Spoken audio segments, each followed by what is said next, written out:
السلام علیکم ورحمۃ اللہ وبرکاتہ ان الحمد للہ نحمده ونستعینه ونستغفره ونعوذ باللہ من شرور انفسنا ومن سیئات اعمالنا من يهده الله فلا مضل له ومن يضلل فلا هادي له واشهد ان لا اله الا الله وحده لا شريك له واشهد ان محمدا عبده ورسوله يا أيها الذين آمنوا اتقوا الله حق تقاته ولا تموتن إلا وأنتم مسلمون يا أيها الناس اتقوا ربكم الذي خلقكم من نفس واحدة وخلق منها زوجها وبث منهما رجالا كثيرا ونساء واتقوا الله الذي تساءلون به والأرحام إن الله كان عليكم رقيبا يا أيها الذين آمنوا اتقوا الله وقولوا قولا سديدا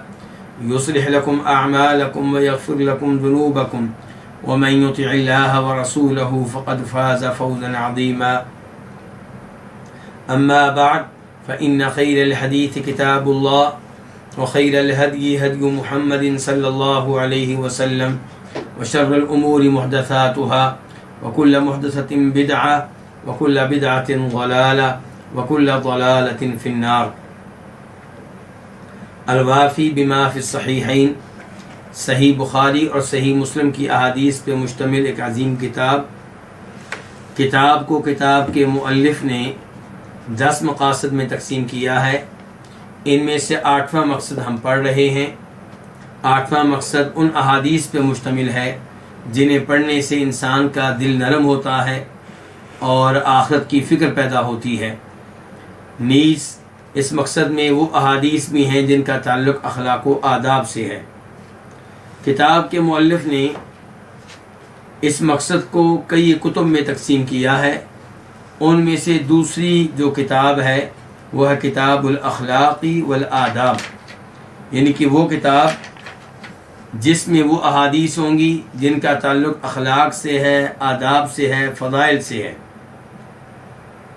اور اس میں کئی ایک ابواب ہیں. ان ابواب میں سے 16واں باب آج ہم شروع کریں گے. باب ادب الجلوس علی الطریق، راستے میں بیٹھنے کے آداب. یعنی کہ جب آپ گھر کی بجائے گھر کے باہر راستے میں بیٹھے ہوں تو وہاں پہ بیٹھنے کے آداب کیا ہیں جنہیں ملحوظ خاطر رکھنا نہایت ضروری ہے. حدیث نمبر 1499 قاف. اس حدیث کے بیان کرنے پہ اتفاق ہے امام بخاری کا اور امام مسلم کا. عن ابی سعید الخدری رضی اللہ عنہ عن النبی صلی اللہ علیہ وسلم قال. روایت ہے جناب ابو سعید خدری رضی اللہ عنہ سے، وہ روایت کرتے ہیں نبی صلی اللہ علیہ وسلم سے کہ آپ نے فرمایا ایاکم الجلوس علی الطرقات، راستوں میں بیٹھنے سے اجتناب کرو، راستوں میں بیٹھنے سے گریز کرو. فقالوا، تو انہوں نے کہا، کنہوں نے؟ صحابہ اکرام رضوان اللہ علیہم اجمعین نے. ما لنا بدن، کہ ہمارے لیے اس کے علاوہ کوئی چارہ کار نہیں ہے، اس کے بغیر ہمارا گزارا نہیں ہوگا. کیوں؟ انما ہی مجالسنا نتحدث فیہا، یہی ہمارے بیٹھنے کے مقامات ہیں جن میں بیٹھ کر ہم گفتگو کرتے ہیں. صحابہ کرام کے کہنے کا مقصد یہ ہے کہ ہمارے گھر اتنے زیادہ ان میں کمرے نہیں ہوتے کہ وہاں پہ ہم بیٹھ کے گفتگو کر سکیں. گھر تو مختصر ہوتا ہے اور گفتگو کے لیے جو مناسب جگہ ہم سب کے لیے ہے وہ گھروں سے باہر یہی مقامات ہیں. تو صحابہ کرام کہنے لگے انما ہی مجالسنا، یہی ہمارے بیٹھنے کے وہ مقامات ہیں نتحدث فیہا، جہاں بیٹھ کر ہم گفتگو کرتے ہیں. قال، تو آپ علیہ الصلوۃ والسلام نے ارشاد فرمایا فَإِذَا أَبَيْتُمْ إِلَّا الْمَجَالِسِ، جب تم بیٹھنا ہی چاہتے ہو، یعنی کہ لازمی طور پہ تم نے راستوں پہ ہی بیٹھنا ہے، تمہارا اس کے بغیر گزارا نہیں ہونے والا، تمہارے پاس اس کا کوئی متبادل نہیں ہے، تو فَآتُوا الطَّرِيقَ حَقَّهَا، تو راستے کا حق دو. فَإِذَا أَبَيْتُمْ إِلَّا الْمَجَالِسِ، المجالس یہاں پہ جلوس کے معنی میں ہے. ابیتم، تم انکار کرو، یعنی کہ تمہارے پاس اس کے علاوہ کوئی راستہ نہیں ہے، تم معدت کر رہے ہو اور بتا رہے ہو کہ تمہارا اس کے بغیر گزارا ہونے والا نہیں ہے، تو فَآتُوا الطَّرِيقَ حَقَّهَا، تو پھر راستے کا حق دو. قالوا، صحابہ کرام نے کہا وما حق الطریقی، راستے کے حقوق کیا ہیں، راستے کا حق کیا ہے؟ قال، تو آپ علیہ السلام نے ارشاد فرمایا غض البصر، نگاہیں جھکا کر رکھنا. آپ دیکھیے ہمارا دین کتنا عظیم دین ہے کہ اگر آپ نے راستے میں بیٹھنا ہے تب بھی آپ کو نگاہیں اٹھانے کی اجازت نہیں ہے. آپ نے نگاہیں جھکا کر رکھیں، یعنی کہ جب آپ محسوس کریں کہ آپ کے دائیں بائیں سے عورتیں گزر رہی ہیں، ایسی کوئی چیز ہے جسے دیکھنا آپ کے لیے جائز نہیں ہے، تو آپ اپنی نگاہ جھکا کر رکھیں، بجائے اس کے کہ آپ ہر آتے جاتے کو گھور گھور کر دیکھ رہے ہوں، حتیٰ کہ عورتوں کے لیے اس راستے سے گزرنا مشکل ہو جائے. وکف الاذی، اور تکلیف دہ چیزوں کو دور کرنا. پہلا حق کیا تھا؟ نگاہوں کو جھکا کر رکھنا. دوسرا یہ ہے کہ تکلیف دہ چیزوں کو دور کرنا، ہٹا دینا. یعنی کہ راستے میں جو بھی آپ کو ایسی چیز نظر آئے جس کی وجہ سے گزرنے والوں کو مشکلات کا سامنا کرنا پڑے، وہ آپ ہٹا دیں. یعنی کہ آپ یہ نہیں کہہ رہے کہ آپ راستہ بلاک کر کے بیٹھ جائیں، وہاں پہ ٹینٹ لگا دیں جی راستہ بند ہے، چارپائیاں اس انداز سے رکھ دیں جی راستہ بند ہے، گزرنے والوں کو تنگ کریں، کہیں دوسری گلی سے جاؤ. اس کی بجائے آپ کہہ رہے ہیں کہ آپ نے تو کوئی رکاوٹ کھڑی نہیں کرنی، کسی اور نے اگر وہاں پہ کچھ چیز ایسی چھوڑی ہے جس کی وجہ سے لوگوں کو مشکلات کا سامنا ہے، چونکہ آپ وہاں پہ بیٹھے ہوئے، آپ کی ذمہ داری ہے کہ وہ چیز بھی ہٹائیں. اندازہ کیجئے کتنا عظیم دین ہے ہمارا. اور آج لوگ راستے کو بلا کرنا، راستے کو بند کرنا، اس کو معمولی سمجھ لیتے ہیں. گاڑی اس انداز سے کھڑی کریں گے کہ راستہ بند ہو جائے گا. کوئی تقریب وغیرہ منعقد کرنا ہوگی تو وہاں پہ ٹینٹ لگا دیں گے، راستہ بند. ایسے ہی وہ لوگ جو احتجاجی مظاہرے کرتے ہیں وہ راستے بند کر لیتے ہیں، بلکہ راستے میں کھڑی گاڑیوں کو نقصان پہنچاتے ہیں، راستے میں موجود دکانوں کو اور راستے میں جو آفس ہوتے ہیں انہیں بھی نقصان پہنچاتے ہیں. کہاں ہمارا عظیم دین، اور کہاں یہ کہ دین کے نام پہ ہم ایسی حرکتیں کریں کہ جس کی وجہ سے اہل اسلام کو دوسروں کے سامنے شرمندگی کا سامنا کرنا پڑے. ورد السلام، تیسرے نمبر پہ سلام کا جواب دینا. یہاں پہ میں یہ بھی وضاحت کر دوں کہ بسا اوقات مسلمان اپنے ممالک میں احتجاج کرتے ہیں کن کے خلاف؟ کافروں کے خلاف. اب کافر کہاں پہ ہیں؟ کسی اور ملک میں. اور مسلمان اپنے ملک میں احتجاج کر کے اپنے مسلمانوں کو تنگ کرتے ہیں، ان کی گاڑیوں کو نقصان پہنچاتے ہیں اور ان کے مریضوں کو ہاسپٹل میں نہیں جانے دیتے، راستہ بلاک کر دیتے ہیں. اس قسم کی بے شمار تکلیفیں ہیں جن کا سامنا ان مسلمانوں کو کرنا پڑتا ہے جن کا اس معاملے سے کوئی تعلق نہیں ہوتا جس معاملے کی وجہ سے احتجاجی مظاہرہ کیا جا رہا ہوتا ہے. تو تیسرے نمبر پہ کیا؟ ورد السلام، سلام کا جواب دینا. تو سلام کا جواب دینا کیا ہے؟ واجب ہے. سلام کہنا بہت عظیم عمل ہے. سلام کہنے پہ السلام علیکم کہیں گے کتنی نیکیاں ملیں گی؟ 10. السلام علیکم ورحمۃ اللہ کہیں گے تو 20. السلام علیکم ورحمۃ اللہ وبرکاتہ کہیں گے تو 30. اس سب کے باوجود سلام کہنے میں کمی کوتاہی ہو جائے تو اس کے اوپر اتنی بات پرس نہیں ہے. حالانکہ سلام کہنے کے بارے میں بھی تعلیمات کیا ہیں؟ فرماتے ہیں نبی علیہ السلام افشوا السلام، سلام کو عام کرو. یعنی کہ آپ اٹھتے بیٹھتے سلام کریں. آپ گھر میں داخل ہو سلام، گھر میں آپ ایک کمرے میں بیٹھے تھے دوسرے کمرے میں گئے تو وہاں پہ بھی کیا کہیں؟ السلام علیکم. گھر سے نکل کے جانے لگے ہیں تو کیا کہیں؟ السلام علیکم. راستے سے گزر رہے ہیں جو بھی مسلمان نظر آئے السلام علیکم. لیکن اس سب کے باوجود سلام کہنے میں اتنی سختی نہیں ہے جتنی سختی سلام کا جواب دینے میں ہے، اگر سلام کا جواب نہیں دیں گے تو یہ باقاعدہ ایک جرم ہے۔ تو یہاں پہ آپ کیا فرما رہے ہیں کہ راستے میں جب بیٹھے ہیں تو گزرنے والا سلام کہے گا تو آپ نے کیا کرنا ہے؟ سلام کا جواب دینا ہے۔ وَأَمْرٌ بِالْمَعْرُوفِ، راستے کے حقوق میں سے چوتھا حق امر بالمعروف، خیر کی تلقین کرنا، خیر کا حکم دینا، بلائی کا حکم دینا، یعنی کہ آپ جہاں بیٹھے ہیں وہاں بیٹھ کے لوگوں کو خیر کا درس دیں، خیر کی باتیں بتائیں، خیر پہ مشتمل گفتگو کریں، آپ کے قریب سے لوگ گزرے وہ بھی آپ سے خیر کا پیغام لے کر جائیں۔ مثال کے طور پہ آپ کے قریب سے کوئی گزرا ہے اور آپ جانتے ہیں کہ وہ اسلام کے واجبات میں سے کسی واجب پہ عمل نہیں کرتا تو آپ اس کو نصیحت کر دیں اچھے انداز سے۔ وَنَهْيٌ عَنِ الْمُنْكَرِ، اور برائی سے منع کرنا یہ راستے کے حقوق میں سے پانچواں حق ہے۔ اگر راستے سے گزرنے والے میں آپ کو برائی دیکھتے ہیں تو اس کو اچھے انداز سے سمجھا دیں۔ مثال کے طور پہ کوئی گزر رہا، اس نے اونچی اونچی آواز سے گانے لگائے ہوئے ہیں۔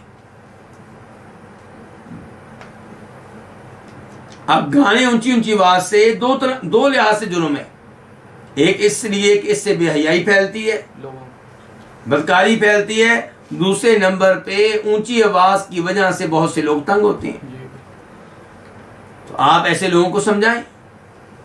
تو یہ ہے راستے کے حقوق۔ تو شریعت نے پہلے نمبر پہ پسند کیا اس بات کو کہ آپ راستوں میں نہ بیٹھیں۔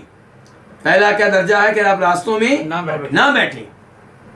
خصوصاً موجودہ ایام میں لوگوں کے گھروں میں بیٹھنے کی اچھی خاصی جگہ موجود ہوتی ہے تو وہاں بیٹھنا چاہیے، لیکن اگر کسی وجہ سے آپ کو راستے میں بیٹھنا پڑ جائے تو پھر ان حقوق کا خیال رکھنا چاہیے کہ آپ کی وجہ سے گلی محلے کے لوگ تنگ نہ ہوں۔ تو ان عظیم آداب کو اپنانا چاہیے، اور یہ حدیث پڑھ کر ہمارے دلوں میں محبت پیدا ہوتی ہے، کس کی؟ دین اسلام کی محبت پیدا ہوتی ہے، کس کی؟ نبی اسلام جناب محمد رسول اللہ صلی اللہ علیہ وسلم کی، جنہوں نے ہمیں اتنی اچھی تعلیمات دی ہیں۔ اس سے ملتی جلتی یا اس سے کم تر جو تعلیمات ہیں ان پہ آج غیر مسلم فخر کرتے ہیں۔ اب نگاہیں جھکانے والے تو خیر وہ نہیں ہیں، لیکن راستے سے تکلیف دہ چیزوں کو ہٹا دینا یہ بہت سے غیر مسلموں نے اپنا لیا ہے، اور ایسے ہی شاید یہی ایک چیز ہے جو ان میں پائی جائے گی، ان 5 چیزوں میں سے یہی ایک چیز ہے جو ان میں پائی جائے گی، اور اس کے اوپر ان کو فخر ہے۔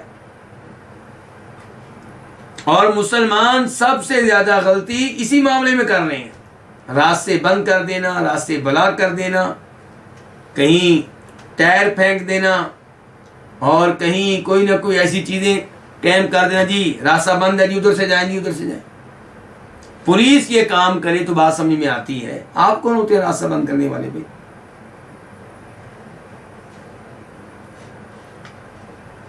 تو ہمارا دین عظیم ہے، یہ تعلیمات جن کو آج غیر مسلموں نے اپنایا ہے، آج اسلام یہ تعلیمات دے چکا ہے 15 صدیوں سے پہلے دے چکا ہے، اور یہ اگر کسی بات کی دلیل ہے تو اس بات کی دلیل ہے کہ واقعی یہ دین کہاں سے آیا ہے؟ آسمانوں سے آیا ہے۔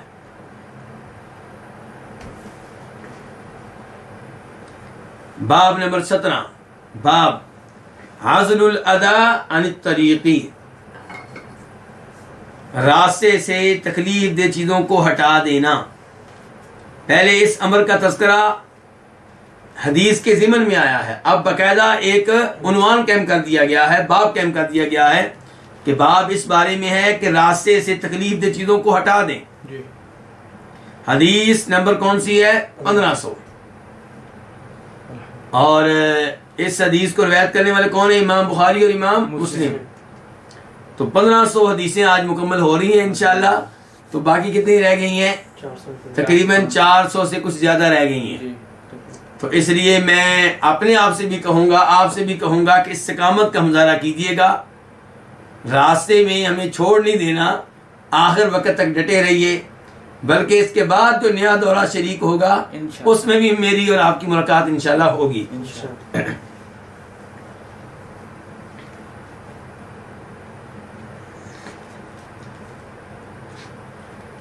بہت سے احباب مشورہ دے رہے ہیں کہ اس کے بعد یہ کتاب شروع کریں، یہ کتاب شروع کریں. تو احباب کی باتیں سن کے حوصلہ ملتا ہے کہ ایسے لوگ موجود ہیں جو علم لینا چاہتے ہیں. اللہ مجھے بھی ان کو بھی استقامت دے.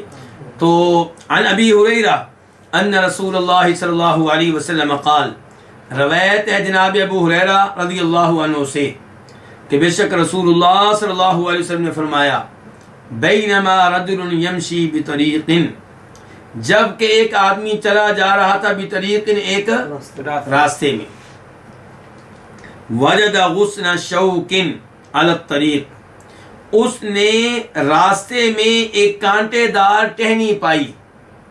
وجد اس نے پائی، غصن کا معنی کیا ہوتا ہے؟ ٹہنی، شوک کانٹے. تو اس نے کانٹے دار خاردار ٹہنی راستے میں پائی. فأخرہ، تو اس نے اس کو ہٹا دیا، پیچھے کر دیا، راستے سے ہٹا کے کسی اور جانب اس کو رکھ دیا. فشکر اللہ لہ، تو اللہ نے اس کی قدر کی، اس کے اس عمل کی قدر کی. فغفر لہ، چنانچہ اللہ نے اس کو معاف کر دیا. اور مسلم شریف کی روایت میں ہے کہ اسی وجہ سے اسے جنت میں داخلہ مل گیا. اندازہ کیجئے کہ اللہ رب العزت کا دین کتنا عظیم دین ہے، اور اللہ تعالیٰ اپنے بندوں پہ کس قدر رحم کرنے والے ہیں. اللہ تعالیٰ بندوں کو مشکلات میں ڈالنے والے نہیں ہیں. یرید اللہ بکم اليسر ولا یرید بکم العسر، اللہ تعالیٰ بندوں کو مشکلات میں ڈالنے والے نہیں ہیں. جب اللہ کے بندوں سے اس آدمی نے خاردار ٹہنی کو دور کیا، اللہ نے اس کی اتنی قدر کی کہ اسی وجہ سے اس کو جنت دے دی. اور یہ بات نبی علیہ السلام کو بھی بتا دی گئی. کیوں بتائی گئی؟ تاکہ آپ ہمیں بتائیں اور ہم بھی یہی کام کریں. اس کا مطلب یہ ہے کہ اللہ کے بندوں کے لیے ہم آسانیاں پیدا کرتے رہیں، مشکلات سے انہیں دور کرتے رہیں. تو یہ حدیث دلیل ہے اس بات کی واضح طور پہ کہ اللہ تعالیٰ بندوں کے ساتھ آسانی کرنا چاہتے ہیں، اللہ تعالیٰ بندوں پہ رحم کرنے والے ہیں. اور اس سے کیا پتا چلا کہ راستہ بلا کرنا جائز نہیں. آپ کی ذمہ داری ہے کہ راستے میں جو چیز کسی اور نے رکھی ہے وہ بھی آپ ہٹائیں. چاہے جائے کہ آپ راستے میں گند پھینک دیں، کوڑا کرکٹ پھینک دیں، پتھر پھینک دیں، اور گاڑی جو ہے اس انداز سے آپ راستے میں روک دیں کہ راستہ بند ہو جائے. آج مسلمان ممالک کا کیا حال ہے؟ عام طور پہ سعودی عرب میں یہ چیز نہیں ہے. سعودی عرب میں دیکھا ہے کہ راستہ وسیع اور جتنا راستہ ہوتا ہے اتنا ہی رہتا ہے. لیکن عام طور پہ مسلمان ممالک میں کیا ہوتا ہے کہ راستہ اگر اتنا بڑا ہے کہ 4 گاڑیاں گزر سکتی ہیں، 2 آتے ہوئے 2 جاتے ہوئے، تو وہ کتنا راستہ رہ جائے گا؟ بڑی مشکل سے 2 گاڑیوں کا رہ جائے گا. باقی راستے پہ مستقل طور پہ لوگ سامان بیچ رہے ہوں گے، اور گزرنے والوں کے لیے تو راستہ موجود ہی نہیں ہے سرے سے. تو یہ سب کچھ کیوں ہے؟ اسلامی تعلیمات پہ عمل نہ کرنے کی وجہ سے. تو شریعت کیا چاہتی ہے کہ راستہ کھلا رہے، راستے کو بند نہ کیا جائے. اور یہ جو حدیث ہے اس پہ ایمان لانا بھی ضروری ہے. جو ایمان لائے گا اس کا ایمان بڑھے گا. ایسی احادیث کے اوپر ایمان لانا بھی کیا ہے؟ ضروری ہے. اور یہ بھی ذہن میں رہے کہ یہ آدمی کون ہوگا؟ یہ اہل توحید میں سے ہوگا، کیونکہ اللہ کا صاف صاف اعلان ہے ان اللہ لا یغفر ان یشرک بہ، کفر و شرک کے لیے معافی نہیں ہے. جو اللہ کی ذات کا منکر ہو یا اللہ کے ساتھ کسی اور کو شریک کرنے والا ہو، وہ جتنے بھی نیک کام کر لے، خیر پہ مبنی کام کر لے، اس کی محنت ضائع جائے گی، اس کو کوئی فائدہ ہونے والا نہیں ہے. اور یہی صورتحال ہے عام طور پہ ان لوگوں کی جن کی ہم مثالیں دیتے ہیں، ان کے غیر مسلم. چونکہ انہوں نے نبی علیہ السلام کا کلمہ نہیں پڑھا، تو وہ خیر پہ مبنی جتنے بھی کام کر لیں جنت کی دولت سے، نعمت سے محروم رہیں گے.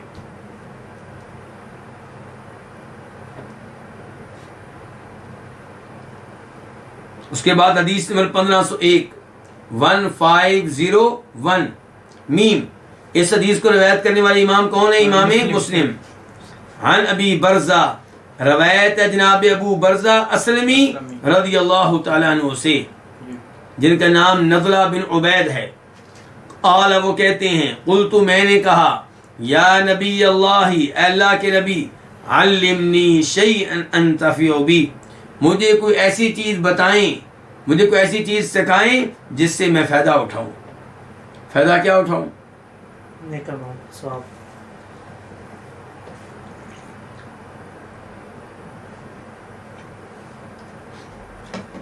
مراد یہ ہے کہ جس پہ مجھے اجر و ثواب ملے، جس سے میری آخرت بن جائے، جس سے جنت ملنے کی امید پیدا ہو جائے.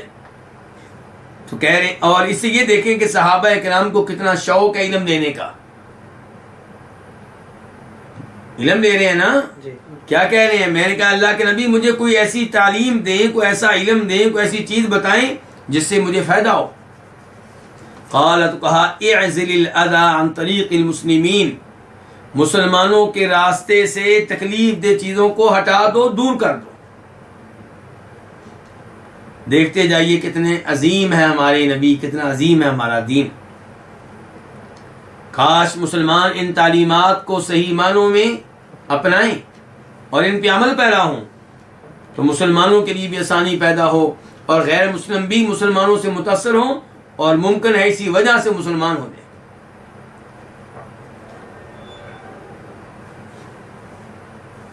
حدیث نمبر 1502 1502 قاف.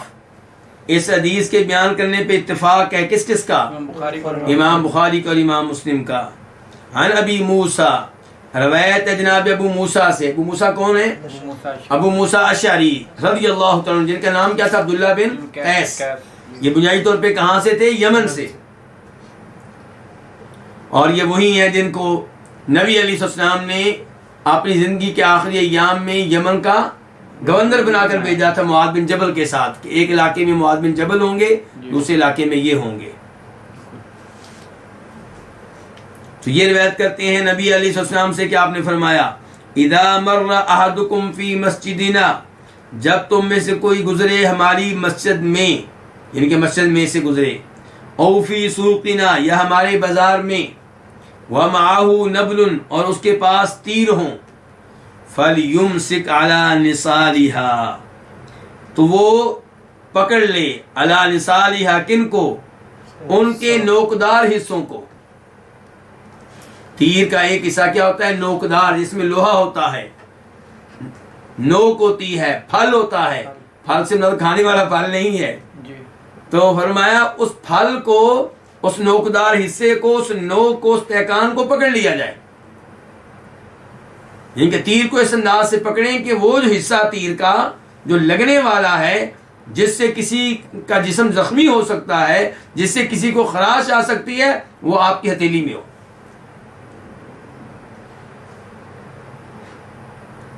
تو فرمایا فَلْيُمْسِكْ عَلَىٰ نِصَالِهَا، وہ اس کے نوکدار حصوں کو تھام لے، پکڑ لے.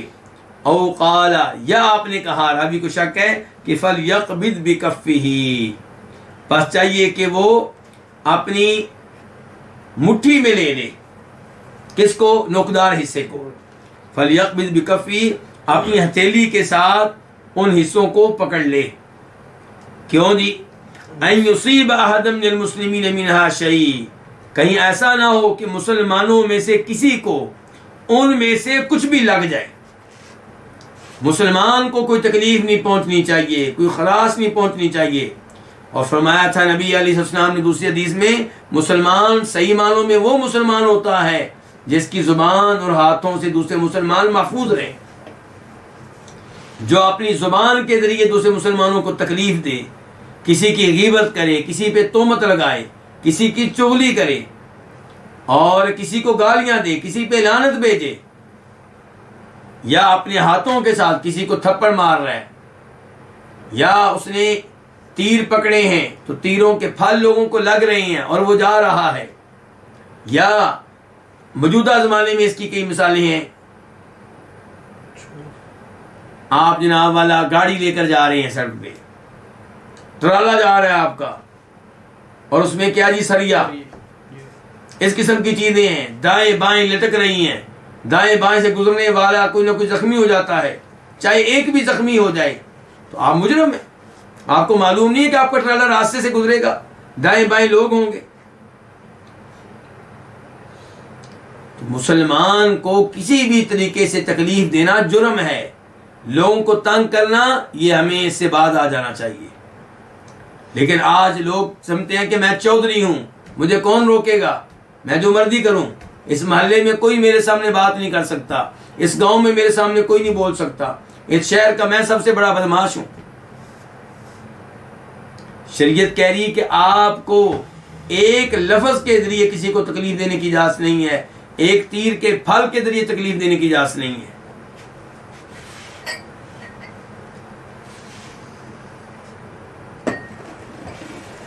اس کے بعد باب نمبر 18، باب النہی عن الاشارۃ بالسلاح، ہتھیار کے ذریعے، اسلحہ کے ذریعے اشارہ کرنے کی ممانعت.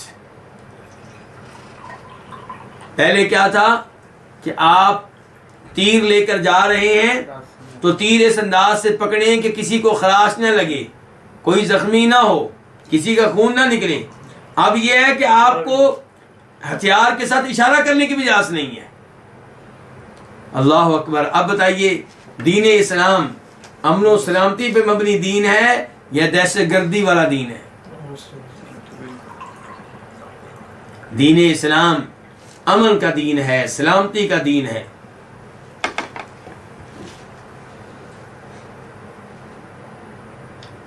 حدیث نمبر 1503 1503 قاف. اس حدیث کے بیان کرنے پہ اتفاق ہے کس کس کا؟ امام بخاری کا، امام مسلم کا. عن ابی ہریرہ عن النبی صلی اللہ علیہ وسلم قال لا يشير احدكم على اخيه بالسلاح. تم میں سے کوئی اپنے بھائی کی طرف ہتھیار کے ساتھ، اسلحے کے ساتھ اشارہ نہ کرے. تلوار کے ذریعے اشارہ کرنا، خنجر کے ذریعے اشارہ کرنا، کلاشنکوف کے ذریعے اشارہ کرنا، رائفل کے ذریعے اشارہ کرنا، پسٹل کے ذریعے، چاہے مذاق میں کر لیں، اجازت نہیں ہے.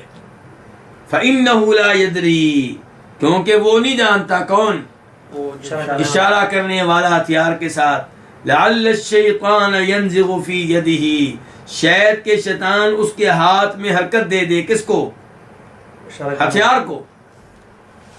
شاید کہ شیطان حرکت دے دے اس کے ہاتھ میں. فَيَقَعُ فِي حُفْرَةٍ مِّنَ النَّارِ، تو وہ جہنم کے گڑھے میں پہنچ جائے، جہنم کے گڑھے میں گر پڑے. کون؟ اشارہ کرنے والا.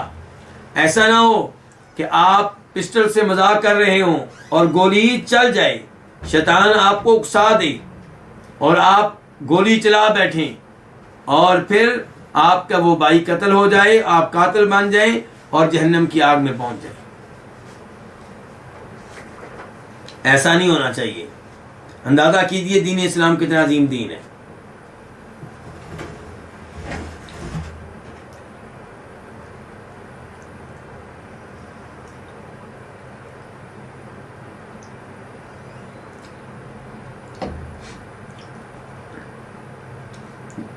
اس حدیث میں یہ دیکھیے، ایک تو کہا جا رہا ہے کہ جس کی طرف آپ اشارہ کر رہے ہیں وہ آپ کا کیا لگتا ہے؟ بھائی. ہر مسلمان آپ کا بھائی ہے، ہر کلمہ پڑھنے والا آپ کا بھائی ہے. آپ اس کی طرف اشارہ نہ کریں.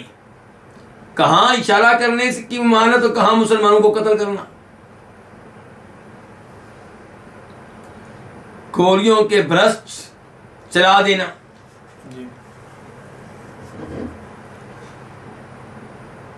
اور ساتھ ہی یہ بھی تنبیہ کہ شیطان انسان کے ساتھ کیسے کھیلتا ہے.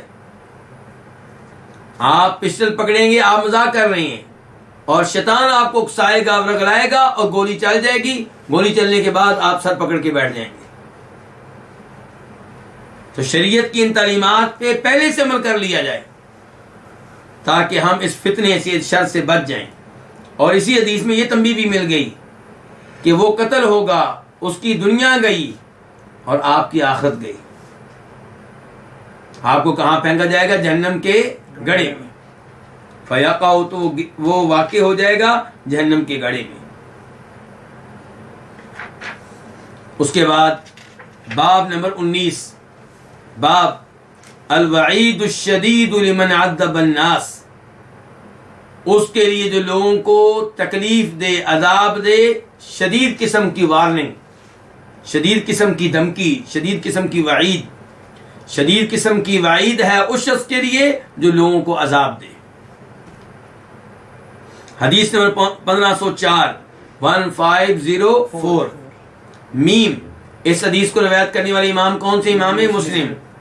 عن ابی ہریرہ قال، روایت ہے جناب ابو ہریرہ رضی اللہ عنہ سے، وہ کہتے ہیں قال رسول اللہ صلی اللہ علیہ وسلم، فرمایا رسول اللہ صلی اللہ علیہ وسلم نے، یوشک ان قالت بک مدہ ان ترى قوما فی ایدیہم مثل اذناب البقر، قریب ہے کہ اگر تمہاری مدت لمبی ہو جائے، مدت کس چیز کی؟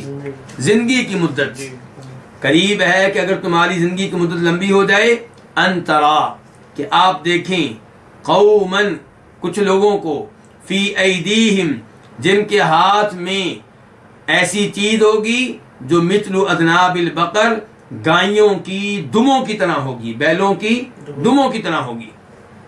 کیا ہوگی؟ ممکن ہے کوڑے ہوں، تو بڑے اس قسم کی چیز ہوگی۔ یغدون فی غضب اللہ، وہ اللہ کے غضب میں صبح نکلیں گے، ویروحون فی سخط اللہ، اور شام کو بھی اللہ کے غضب میں نکلیں گے، اللہ کی ناراضگی میں نکلیں گے۔ کیا مراد ہے اس سے؟ مراد یہ ہے کہ ایسے لوگ آئیں گے جو مسلمانوں پہ ظلم کیا کریں گے، انہیں مارا کریں گے کوڑے سے یا کوڑے سے ملتی جلتی کسی چیز سے، اور وہ اتنے بڑے مجرم ہوں گے کہ صبح بھی اللہ کے غضب میں نکلیں گے، کیونکہ گناہ کے لیے جائیں گے، مسلمانوں کے اوپر ظلم کرنے کے لیے جائیں گے تو اللہ کے غضب میں جا رہے ہوں گے، اور شام کو جب نکلیں گے یا شام کو جب واپس آئیں گے تو تب بھی اللہ کی ناراضگی میں وہ ہوں گے، اللہ ان پہ ناراض ہوگا۔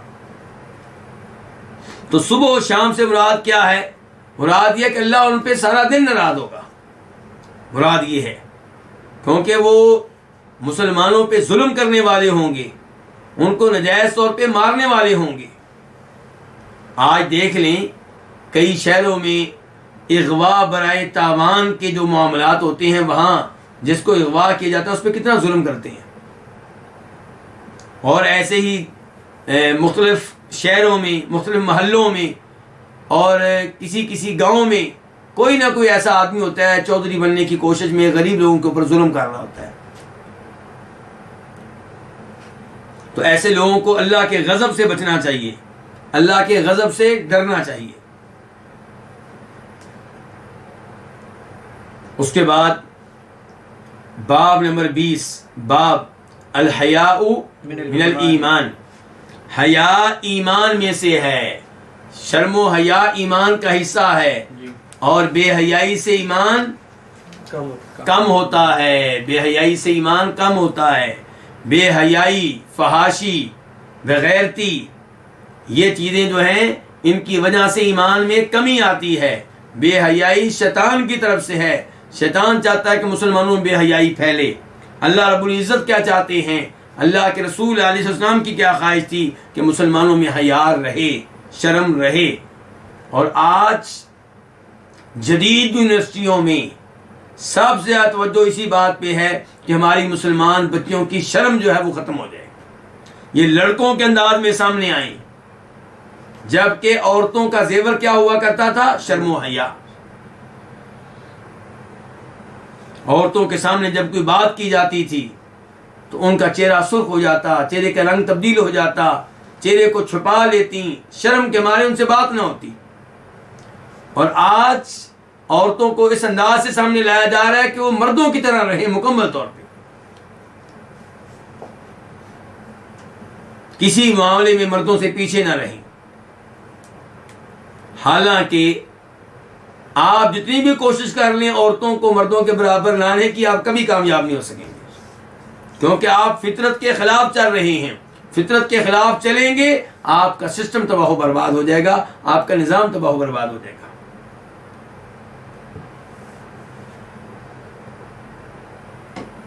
میں نے پہلے بھی ایک دفعہ گزارش کی تھی اسی درس میں کہ آپ اندازہ کیجئے یورپ کے 3-4 ممالک لے لیجئے، پہلے نمبر پہ آپ امریکہ کو لے لیں، اپنی طرف سے انہوں نے عورتوں کو مردوں کے برابر حقوق دے دیے ہیں۔ بتائیے کسی امریکی خاتون صدر کا نام آپ کے علم میں ہے کوئی؟ نہ بنی۔ فوج کی سربراہ کو عورت بنی ہو امریکہ میں،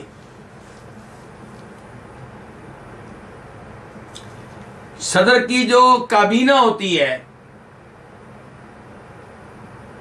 اس کے جو منسٹر ہیں وہ امریکہ کے دیکھنے عورتیں کتنی ہیں؟ کیا مردوں کے برابر ہیں؟ بھی جب آپ لوگوں نے برابر حقوق دے دیا اب عورتیں پیچھے کیوں ہیں؟ سوال میرا یہ ہے۔ برطانیہ انگلینڈ کی طرف چلے آئیے، میرے خیال میں میری زندگی میں وہاں خاتون جو وزیر اعظم آئی ہے، چیف منسٹر آئی ہے، شاید 1 یا 2 آئی ہیں، باقی سب مرد ہیں۔ اور جو وزیر اعظم کی کابینہ ہوتی ہے جو منسٹرز ہوتی ہیں ان میں سے کتنی عورتیں آپ دیکھ لیں، 1 2 3 1 2 3۔ شاید انگلینڈ جو ہے یہ عورتوں کو حقوق دینے میں امریکہ سے بھی آگے ہے، لیکن کیوں نہیں عورتیں آگے آ سکیں بتائیے؟ کیونکہ آپ اللہ کے نظام کے خلاف چلنے کی کوشش کر رہی ہیں۔ اللہ نے عورت کو اس کام کے لیے بنایا ہی نہیں ہے۔ اللہ نے عورت کو جس کام کے لیے بنایا تھا اسی میں اس کی عزت تھی، اسی میں اس کا وقار تھا، لیکن آپ نے عورت کو مرد بنانے کی کوشش کی، جبکہ شریعت اس معاملے میں کتنی سخت ہے آپ اندازہ کیجئے۔ شریعت کہتی ہے کہ جو عورت مردوں کی مشابہت اختیار کرے، مرد بننے کی کوشش کرے، اس پہ اللہ کی لعنت۔ جو عورت مردوں کی طرح کے کپڑے پہنے، مردوں کی طرح اپنے بالوں کو کر لے، ایسے ہی اگر کوئی مرد عورتوں کی طرح بننے کی کوشش کرے تو اس پہ بھی لعنت ہے۔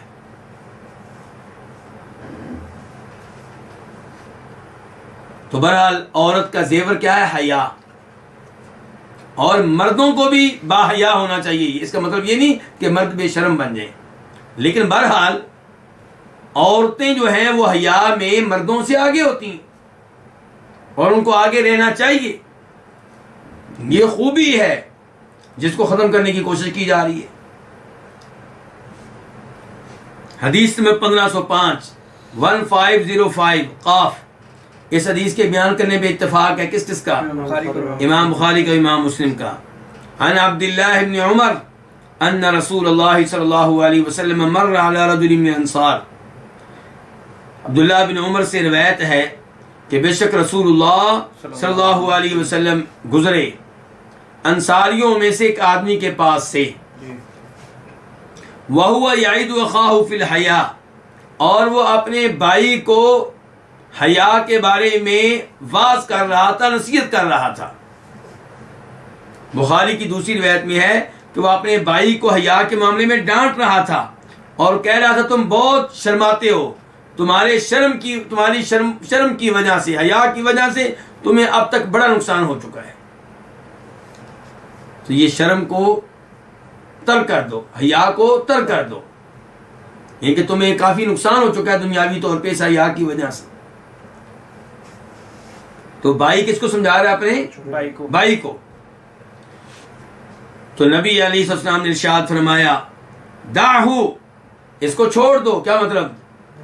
اس کو اس کی حالت میں رہنے دو، حیا اس میں برقرار رہنے دو، اس کو چھوڑ دو، اس کو خراب نہ کرو۔ فإن الحیاء من الایمان، کیونکہ حیا تو ایمان میں سے، ایمان کے شعبوں میں سے ایک شعبہ ہے۔ ایمان کے کئی شعبے ہوتے ہیں، ایمان کے کئی حصے ہوتے ہیں، ان میں سے ایک عظیم حصہ کیا ہے؟ حیا۔ شرم کا ہونا یہ ایمان کی نشانیوں میں سے ایک نشانی ہے۔ شرم و حیا میں میرے بھائیوں بڑی خیر ہے۔ شرم و حیا کی وجہ سے انسان بہت سے گناہوں سے بچ جاتا ہے۔ کبھی شرم اللہ سے کہ یہ گناہ میں نے کیا تو میرا اللہ کیا کہے گا، کبھی شرم و حیا اپنے والدین سے، میرے والدین کو پتہ چل گیا تو وہ کیا کہیں گے، کبھی شرم و حیا اپنے بہن بھائیوں سے، کبھی شرم و حیا پڑوسیوں سے، دوستوں سے۔ تو انسان کئی گناہ شرم و حیا کی وجہ سے کئی گناہوں سے بچ جاتا ہے، اور جو بے شرم ہوتا ہے اس کو کوئی فکر نہیں۔ لڑکی بے شرم ہو جائے، اس کو کوئی فکر نہیں کہ میرے بھائی کیا کہیں گے، میرا باپ کیا کہے گا. اور عام طور پہ ایسی لڑکی کے ویسے بھی والدین بے شرم ہوتے ہیں، وہ تو حوصلہ افزائی کرتے ہیں. تو بے شرمی بے حیائی کی وجہ سے برائیاں بڑھتی ہیں، گناہوں کا ارتکاب آسان ہو جاتا ہے. جبکہ جو آدمی شرم و حیا والا ہوگا وہ اپنی شرم و حیا کی خوبی کی وجہ سے بہت سے گناہوں سے محفوظ رہے گا. اس لیے آپ نے کہا فَإِنَّ الْحَيَاءَ مِنَ الْإِيمَانِ، حیا تو ایمان میں سے ہے، ان کے حیا ایمان کا شعبہ ہے. دوسری حدیث میں باقاعدہ آپ نے کہا ہے کہ ایمان کے 73 سے زائد شعبے ہیں، حصے ہیں، ان میں سے سب سے اعلیٰ حصہ کیا ہے؟ لا الہ الا اللہ کہنا. یہ ایمان کا ایک شعبہ ہے. اور فرمایا الحیاء شعبۃ من ایمان، اور حیا ایمان کے شعبوں میں سے شعبہ ہے. اور فرمایا ایمان کا سب سے ہلکا شعبہ یہ ہے کہ آپ راستے سے تکلیف دہ چیزوں کو ہٹا دیں. لیکن راستے سے تکلیف دہ چیزوں کو ہٹانا بھی ایمان کی علامت ہے.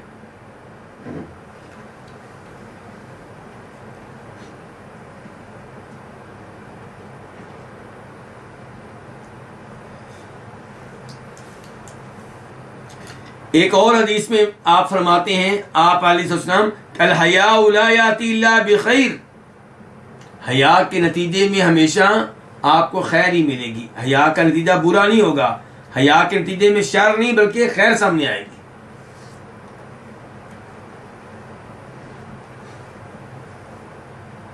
اس کے بعد حدیث نمبر 1506 اس حدیث کو روایت کرنے والے امام کون سے؟ امام بخاری. عن ابی مسعود رضی اللہ عنہ، روایت ہے جناب ابو مسعود سے. اب ابو مسعود کیا ہے؟ کنیت ایسے ہی ہے، نام ہے یا کنیت ہے؟ کنیت ہے. ان کے نام کیا؟ عقبہ بن عامر البدری. عام طور پہ کہا جاتا ہے ابو مسعود بدری، عقبہ بن عامر البدری. اور یہاں یہ فائدہ ذہن میں رکھیے گا، بھول نہ جائیے گا کہ ان کو بدری کہا جاتا ہے جب کہ بدر کی لڑائی میں شریک نہیں ہوئے. جب آپ سنیں گے ابو مسعود بدری تو آپ کے ذہن میں یہی آئے گا شاید بدر کی لڑائی میں شریک ہوئے تھے، جبکہ بدر کی لڑائی میں شریک نہیں ہوئے. پھر بدری کیوں کہتے ہیں؟ کیونکہ یہ بدر میں رہے ہیں، وہاں ان کی رہائش رہی ہے، اس لیے ان کو کہا جاتا ہے بدری. بہرحال بڑے عظیم صحابی ہیں، بہت سی احادیث کو روایت کرتے ہیں. تو ابو مسعود عقبہ بن عامر البدری، قال النبی صلی اللہ علیہ وسلم، کہ فرمایا نبی علیہ الصلوۃ والسلام نے، ان مما ادرک الناس من کلام النبوۃ الاولی اذا لم تستحی فاصنع ما شئت، کہ بے شک اس میں سے جو لوگوں تک پہنچا ہے، کیا پہنچا ہے جی؟ من ماں کی وضاحت آگے آگی، من کلام نبوت الاولی، سابقہ نبوتوں کے کلام میں سے جو کلام لوگوں تک پہنچا ہے. ان کے جو نبی جا چکے دنیا سے، ان کی کچھ باتیں منتقل ہوتی رہی آگے، وہ ہم تک پہنچ گئی ہیں. تو سابقہ نبوتوں میں ایک بات رہی ہے اور وہ منسوخ نہیں ہوئی، کینسل نہیں ہوئی، اسے سب نبیوں نے اپنایا ہے. ہر زمانے میں نبیوں نے اس کی طرف دعوت دی ہے اور ہر نبی نے اس کے بارے میں لوگوں کو سمجھایا ہے. وہ کیا ہے؟ اذا لم تستحی فاصنع ما شئت، کہ جب تم شرم و حیا نہ کرو تو جو چاہو کرو. کیا مطلب ہے اس کا؟ ایک تو یہ ایک ادرک کا معنی کیا؟ پایا. اور النبوۃ الاولی، پہلی نبوت، سابقہ نبوت. تو سابقہ نبوتوں کے کلام میں سے جو کلام لوگوں تک پہنچا ہے وہ یہ ہے کہ اذا لم تستحی، جب تم نہ شرماؤ، جب تم حیا نہ کرو، فاصنع، تو تم کرو جو چاہو. کیا مطلب ہے اس کا جی؟ دیکھیں شرم و حیا نہ ہو تو ہر کام آپ کے لیے جائز ہے؟ نہیں. بتایا جا رہا ہے کہ جس میں شرم و حیا نہیں ہے اس کو پھر کسی کی پرواہ نہیں ہوگی، وہ جو چاہے گا کرے گا، اس سے آپ ہر جرم کی توقع کر سکتے ہیں. ہو سکتا ہے کسی دن وہ اپنی بہن کو پکڑ لے، اس کے ساتھ بدکاری کرے. ہو سکتا ہے کسی دن اپنی ماں کو پکڑ لے. کیوں؟ کیونکہ شرم و حیا ہی نہیں ہے. بہن سے انسان کو دور رکھنے والی چیز کیا ہوتی ہے؟ شرم و حیا. بیٹیوں سے دور رکھنے والی چیز کیا ہوتی ہے؟ شرم و حیا. جب شرم و حیا ختم ہو گئی تو اب ہر گناہ کی آپ توقع کر سکتے ہیں.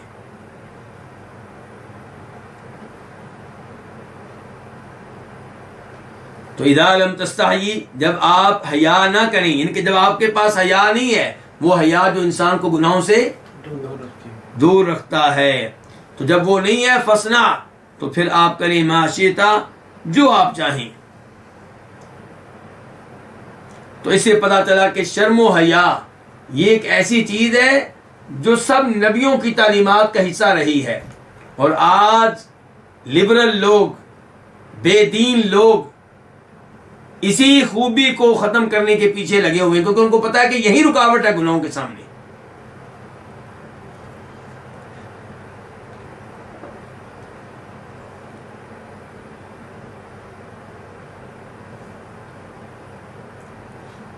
جبکہ ہمارے نبی علیہ الصلوۃ والسلام کے بارے میں صحابی کہتے ہیں، بخاری شریف کی حدیث ہے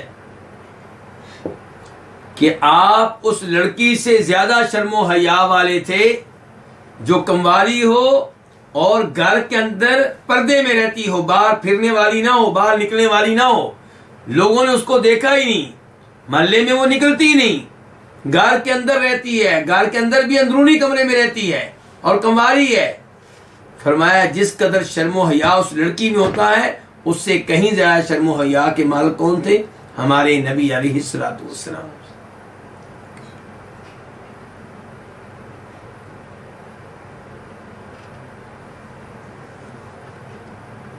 باب نمبر 21، باب النہی عن الغضب، غصے کی ممانعت، یعنی کہ غصے سے منع کرنا.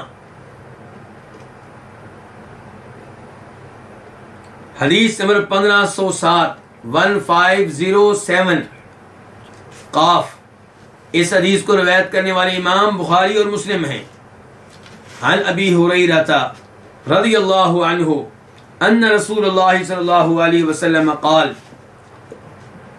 لیس الشدید بالسرعہ انما الشدید الذی یملک نفسه عند الغضب. آپ علیہ الصلوۃ والسلام فرما رہے ہیں طاقتور وہ نہیں ہے السرعہ جو بہت زیادہ لوگوں کو پچھاڑنے والا ہو. طاقتور وہ نہیں ہے جو کشتی کے موقع پہ لوگوں کو کیا کرے؟ پچھاڑ دے، شکست دے دے. السرعہ کا معنی ہوتا ہے جو کثرت کے ساتھ اپنی قوت کے ذریعے دوسروں کو پچھاڑ دے، شکست دے دے کشتی وغیرہ میں. تو فرمایا یہ طاقتور نہیں ہے. انما الشدید الذی یملک نفسه عند الغضب، سوائے اس کے نہیں، طاقتور وہ ہے جو اپنے اوپر کنٹرول رکھے. کب؟ غصہ کے موقع پہ. جب کبھی غصہ آ جائے تو اپنے اوپر کنٹرول رکھے، غصے کی وجہ سے بے قابو نہ ہو. ایسا نہیں کہ غصے کی وجہ سے بیگم کو طلاقیں اور گھر کے سامان کو توڑنا، موبائل کو توڑ دینا، اولاد میں سے ہر ایک کی پٹائی، یہ بھی نہ دیکھنا کہ اس کی غلطی ہے یا نہیں. تو یہ غصہ نہایت خطرناک ہے. اس کے پیچھے شیطان ہوتا ہے. اس کے پیچھے کون ہوتا ہے؟ شیطان ہوتا ہے. اور غصہ انسان سے وہ گناہ کروا لیتا ہے جس کا انسان تصور بھی نہیں کر سکتا. غصے کی وجہ سے انسان کئی لوگوں کو قتل کر بیٹھتا ہے، بیوی کو طلاق دے بیٹھتا ہے.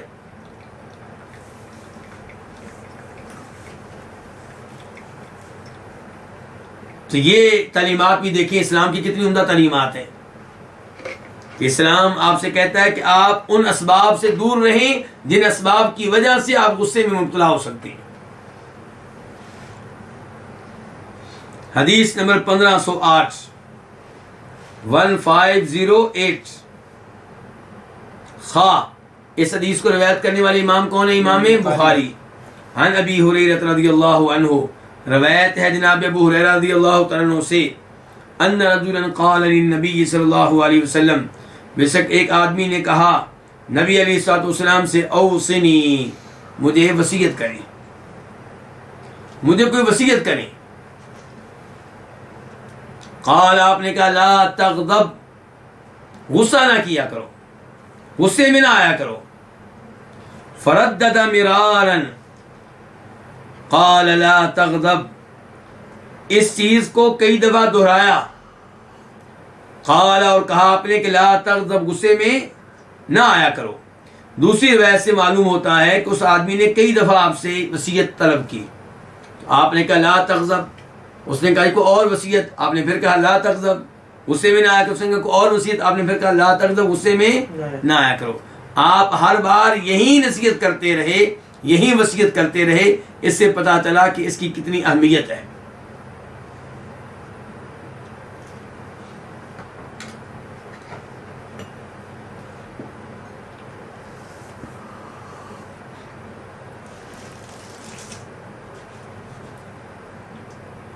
پہلی نمبر پہ انسان کو چاہیے کہ غصے کے اسباب سے دور رہے، وہ امور جن کی وجہ سے غصہ آتا ہے ان سے اجتناب کرے۔ دوسرے نمبر پہ اگر غصہ آ رہا ہے تو شریعت نے غصہ دور کرنے کا جو علاج بتایا اسے اختیار کرے۔ مثال کے طور پہ صحیح حدیث ہے، بخاری مسلم کی ہے، نبی علیہ السلام کے پاس دو آدمی آپس میں لڑ پڑے اور ایک آدمی کا غصے کی وجہ سے چہرے کا رنگ تبدیل ہو گیا اور گردن کی رگیں پھول گئیں۔ آپ نے ارشاد فرمایا کہ میں ایسے الفاظ کو جانتا ہوں جن کو یہ پڑھ لے تو اس کی یہ حالت ختم ہو جائے۔ پھر آپ نے بتایا وہ کیا الفاظ ہیں، اعوذ باللہ من الشیطان الرجیم، کہ میں شیطان سے بچنے کے لیے اللہ کی پناہ میں آتا ہوں۔ تو اسے کیا بچ رہا ہے، غصے کے پیچھے کون ہوتا ہے، پھر شیطان ہوتا ہے۔ اور اس سے یہ پتا چلا کہ ان دعاؤں میں، اذکار میں کتنی قوت و طاقت ہے کہ آپ یہ الفاظ پڑھیں گے تو اللہ تعالیٰ آپ کو شیطان کے اس حملے سے محفوظ رکھیں گے۔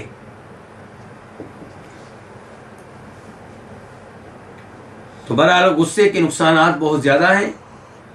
غصے کی وجہ سے انسان کو دنیا میں بھی پچھتانا پڑتا ہے اور آخرت میں بھی پچھتانا پڑے گا، اس لیے غصے سے دور رہنا چاہیے۔ باب نمبر 22، باب النہی عن الحجر والشحناء، تعلق توڑنے کی اور بغض و دعوت رکھنے کی ممانعت۔ آپ اپنے مسلمان بھائی سے تعلق توڑ لیں اور اس کے بارے میں اپنے سینے میں بغض و دعوت رکھیں، شریعت اس سے کیا کرتی ہے، روکتی ہے، منع کرتی ہے۔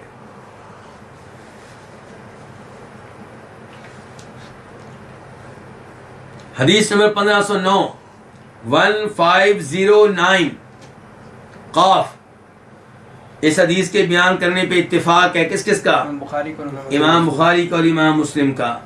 عن ابی ایوب، روایت ہے جناب ابو ایوب انصاری رضی اللہ تعالیٰ عنہ سے، یہ وہی صحابی ہیں کون سے،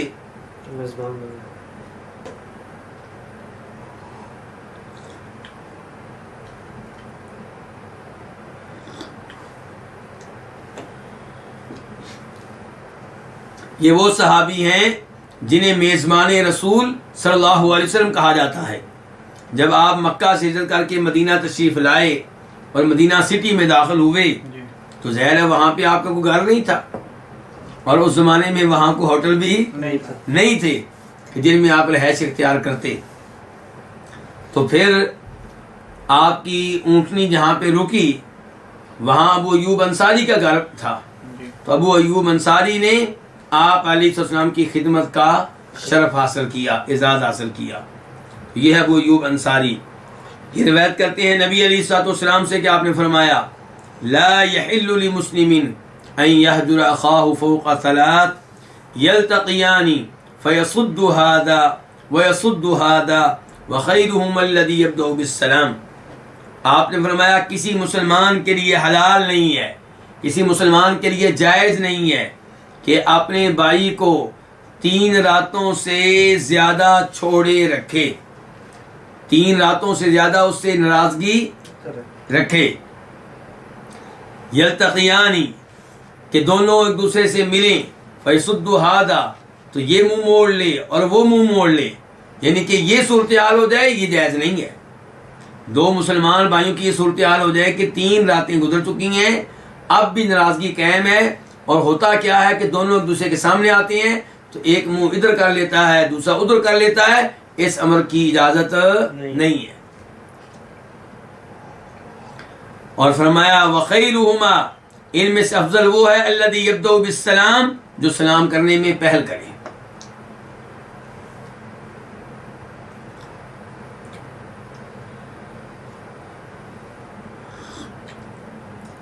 آپ اپنے کسی بھائی پہ ناراض ہیں کسی وجہ سے، شریعت نے آپ کو 1 دن تک ناراض رہنے کی اجازت دے دی ہے، 2 دن تک 3 دن تک، اس سے زیادہ ناراض رہنے کی اجازت نہیں ہے۔ اور شریعت نے یہ بھی بتا دیا کہ پہل کون کرے اسلام میں، فرمایا جو ان میں سے اچھا ہوگا ایمان کے لحاظ سے، دین کے لحاظ سے، تقوی کے لحاظ سے، وہی سلام کرنے میں پہل کرے گا۔ وہ یہ نہیں سوچے گا کہ زیادتی اس نے کی تھی یا میں نے کی تھی، وہ یہ سوچے گا کہ مجھے ثواب ملے گا اگر میں پہل کروں گا تو، اور اس سے انسان کی عزت کم نہیں ہوتی۔ آپ علیہ السلام ارشاد فرماتے ہیں وَمَا تَوَاضَعَ أَحَدٌ لِلَّهِ إِلَّا رَفَعَهُ اللَّهُ، مسلم شریف کی حدیث ہے، جو بھی اللہ کے لیے جھک جائے گا، اللہ کی وجہ سے تواضع اختیار کرے گا، اللہ تعالیٰ اسے ذلیل نہیں کریں گے بلکہ اللہ تعالیٰ اس کو شان دیں گے، مقام دیں گے، رفعت دیں گے، ترقی دیں گے۔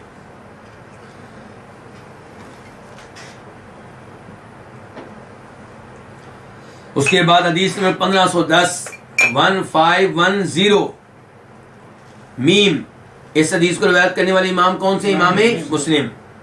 عن ابی ہریرہ ان رسول اللہ صلی اللہ علیہ وسلم قال، روایت ہے جناب ابو ہریرہ رضی اللہ عنہ سے، بے شک رسول اللہ صلی اللہ علیہ وسلم نے ارشاد فرمایا تفتح ابواب الجنت یوم الاثنین و یوم الخمیس،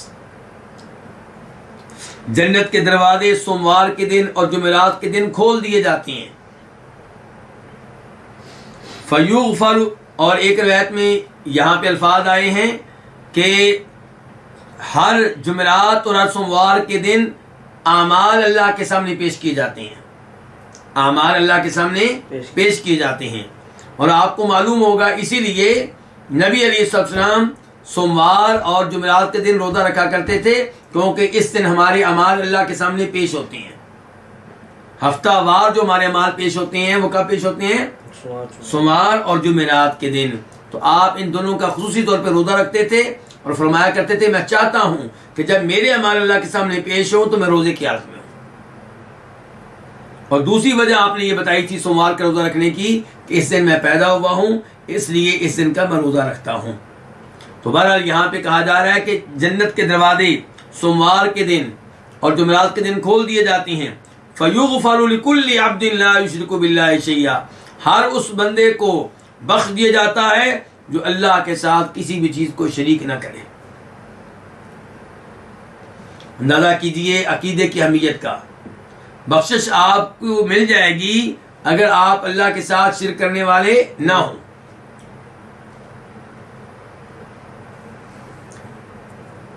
الا رجلا، توحید والوں میں سے بھی ایک آدمی ہے جس کی بخشش نہیں ہوگی، وہ کون سا ہے؟ فرمایا ہر اس بندے کی بخشش ہو جاتی ہے جو اللہ کے ساتھ کسی کو شریک نہ کرے سوائے اس آدمی کے کانت بینہ و بین اخیہ شحنہ، جس کے بیچ اور اس کے بھائی کے بیچ کیا ہے؟ بغض و عداوت ہے۔ تو اس آدمی کی بخشش نہیں ہوتی، جس کے دل میں اپنے بھائی کے لیے بغض و عداوت ہے اس کی بخشش نہیں ہوتی۔ الا رجلا كانت بینہ و بین اخیہ شحنہ، اس کا مطلب یہ ہوا کہ مسلمان کو چاہیے بخشش لینے کے لیے اپنے دل کو بالکل صاف رکھے، کسی مسلمان کے بارے میں آپ کے دل میں بغض و عداوت نہ ہو۔ ہاں کسی سے بغض و عداوت ہو سکتی ہے اللہ کے لیے، مثال کے طور پہ کوئی آدمی بدعات پھیلا رہا ہے معاشرے میں تو آپ کے دل میں اس کے لیے نفرت ہوگی، یہ اللہ کے لیے ہے، لیکن ذاتی وجہ سے آپ کے دل میں کسی کے بارے میں نفرت نہ ہو۔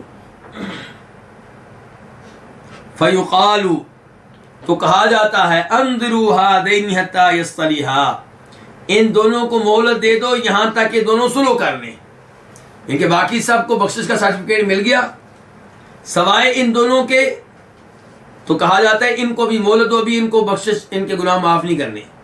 انظروا، ان کو مہلت دو، ہادینی ان کو، حتی یستری یہاں تک کہ دونوں صلح کر لیں. پھر کہا جاتا ہے انذرو ہادین ان دونوں کو مہلت دو حتی یستریھا یہاں تک کہ دونوں صلح کر لیں. انذرو ہادین ان دونوں کو مہلت دو یہاں تک کہ صلح کر لیں. 3 دفعہ یہ بات کہی جاتی ہے. اس سے آپ اندازہ کر لیں کہ اپنے دل میں بغض و دعوت رکھنا، کسی مسلمان سے تعلقات یعنی کہ ختم کر دینا، یہ اسلام اس کو کس نگاہ سے دیکھتا ہے؟ اسلام اس کو اچھا نہیں سمجھتا.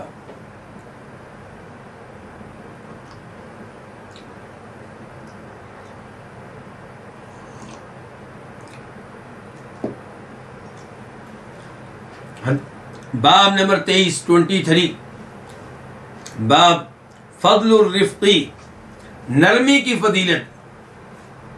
اگر آپ کی طبیعت میں نرمی آ جائے، آپ اپنی طبیعت میں نرمی پیدا کر لیں تو اس کی کیا فضیلت ہے. حدیث نمبر 1511 میم. اس حدیث کو روایت کرنے والے امام کون سے؟ امام مسلم. عن عائشہ زوج النبی صلی اللہ علیہ وسلم عن النبی صلی اللہ علیہ وسلم قال، روایت ہے ام المؤمنین عائشہ سے جو کہ نبی علیہ السلام کی وائف ہیں. وہ روایت کرتی ہیں نبی علیہ السلام سے کہ آپ نے فرمایا ان الرفق لا يكون في شيء الا زانا، بے شک نرمی کسی بھی چیز میں نہیں ہوتی مگر اس کو خوبصورت بنا دیتی ہے. جس معاملے میں نرمی ہوگی معاملہ خوبصورت ہو جائے گا، پیارا ہو جائے گا، عمدہ ہو جائے گا. کوئی بھی آپ کیس لے لیں، کوئی بھی معاملہ لے لیں، جس میں نرمی ہوگی وہ نرمی کی وجہ سے کیا ہو جائے گا؟ خوبصورت ہو جائے گا، عمدہ ہو جائے گا. وَلَا يُنزَعُ مِن شَيْءٍ إِلَّا شَانَهُ، اور اس کو کس کو؟ نرمی کو کسی بھی چیز سے نہیں نکالا جائے گا مگر یہ اس کو باصورت بنا دے گی. تو اب وہ معاملہ جس معاملے میں آپ نرمی اختیار کریں گے وہ معاملہ بہت عمدہ ہوگا، خوبصورت لگے گا، اور وہ معاملہ جس میں آپ سختی کریں گے وہ بدصورت ہو جائے گا، وہ عمدہ نہیں لگے گا. بلکہ نبی علیہ السلام ایک اور روایت میں فرماتے ہیں یا عائشہ، اے عائشہ، ان اللہ رفیق، یقین اللہ تعالیٰ نرمی کرنے والے ہیں. یحب الرفق، اور اللہ تعالیٰ نرمی سے محبت کرتے ہیں. اس کا مطلب ہے کہ اللہ کا محبوب بننا ہے تو کیا کر لیں؟ نرمی کو اختیار کر لیں. آپ اپنے آپ کو نرم بنا لیں. وَيُعْطِي عَلَى الرِّفْقِ مَا لَا يُعْطِي عَلَى الْعُنْفِ، اور اللہ تعالیٰ نرمی پہ وہ کچھ دیتے ہیں جو اللہ تعالیٰ سختی کرنے پہ نہیں دیتے، اور جو اللہ تعالیٰ اس کے علاوہ کسی اور معاملے میں نہیں دیتے. تو اس میں بھی ترغیب آئی ہے نرمی اختیار کرنے کی.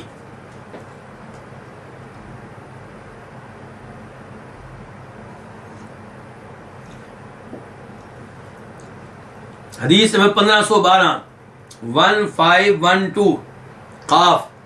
اس حدیث کے بیان کرنے پہ اتفاق ہے کس کا؟ امام بخاری کا اور امام مسلم کا. عن عبداللہ بن عمر رضی اللہ عنہما ان رسول اللہ صلی اللہ علیہ وسلم قال عذبت امرأة فی ہرۃ سجنتها حتی ماتت، کہ بے شک رسول اللہ صلی اللہ علیہ وسلم نے فرمایا ایک عورت کو عذاب دیا گیا فی ہرۃ، ایک بلی کی وجہ سے، سجنتھا، اس نے اس کو قید رکھا، حتی ماتت، یہاں تک کہ وہ کیا ہو گئی؟ فوت ہو گئی. فدخلت فیہا النار، تو یہ عورت اس کی وجہ سے کہاں داخل ہوئی؟ جہنم کی آگ میں. لا ہی اطعمتھا، نہ اس نے اس کو کھانا کھلایا، کس کو؟ بلی کو.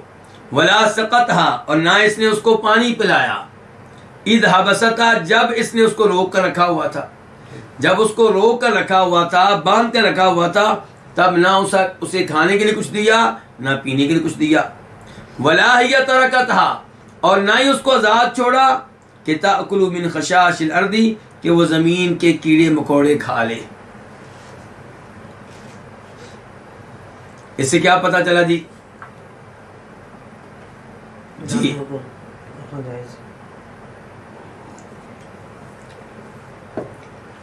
ایک تو پتا چلا کہ بلی آپ رکھ سکتے ہیں، بلی کو آپ پال سکتے ہیں، لیکن بلی کے حقوق ادا کریں. اسے کھانے پینے کے لیے دیں. اور اگر آپ بلی کا کھانا پورا نہیں کر سکتے اور اس کو کھانا پینا نہیں دے سکتے، آپ کے پاس وقت نہیں ہے یا مال نہیں ہے، جو بھی ہے، تو پھر آپ اس کو آزاد کر دیں تاکہ اللہ کی زمین پہ وہ چلے پھرے اور اپنا رزق خود ہی تلاش کر لے. تو یہ عورت جو ہے اس کو جہنم کی آگ میں کیوں پھینکا گیا؟ کیونکہ اس نے بلی کو باندھ رکھا تھا اور اسے کھانے کے لیے کچھ نہیں دیا اور آزاد بھی نہیں چھوڑا، یہاں تک کہ وہ کیا ہو گئی؟ فوت ہو گئی.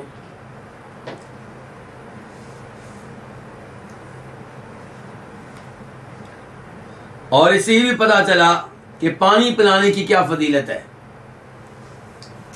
اگر یہ بلی کو پانی پلاتی تو اس کے ساتھ یہ سلوک نہ ہوتا، تو اگر انسان کو پانی پلائیں تو کتنا بڑا ثواب ملنے والا ہوگا. اس کے بعد حدیث میں 1513 1513 قاف، اس حدیث کو روایت کرنے والے امام کون سے ہیں؟ امام بخاری اور مسلم. عن ابی ہریرہ رضی اللہ عنہ، روایت ہے جناب ابو ہریرہ رضی اللہ تعالیٰ عنہ سے، قال، وہ کہتے ہیں، قال النبی صلی اللہ علیہ وسلم، فرمایا نبی صلی اللہ علیہ وسلم نے، بینما کلب یطیف برکیہ کاد یقتلہ العطش، جب کہ ایک کتا ایک کنویں کا چکر لگا رہا تھا، قریب تھا کہ پیاس اس کو ہلاک کر دے. پیاس شدید لگی ہے، اب کنویں میں اتر نہیں سکتا، کنویں کے چکر لگا رہا ہے کہ پانی مل جائے، اور حالت یہ ہے کہ قریب ہے کہ مر جائے. اذ رأتہ بغی من بغایا بنی اسرائیل، تب اسے دیکھ لیا بنی اسرائیل کی بدکار عورتوں میں سے ایک بدکار عورت نے. بنی اسرائیل کی بدکار عورتوں میں سے ایک عورت نے اس کو دیکھ لیا. فنازعت موقہا، اس نے اپنا موزہ اتارا. کس نے؟ اس عورت نے. اور دوسری روایت میں آتا ہے کہ اس نے اپنا موزہ اتارا اور اس کو اپنے دوپٹے کے ساتھ باندھا اور پھر اس کے ذریعے پانی کھینچا. فرمایا فنازعت موقہا، اس نے اپنا موزہ اتارا. فسقتہ، تو اس نے اس کتے کو پانی پلایا. فغفر لہا، تو اس عورت کو بخش دیا گیا، بھی اس عمل کی وجہ سے، اس کتے کو پانی پلانے کی وجہ سے. کتنی عظیم حدیث ہے ہماری.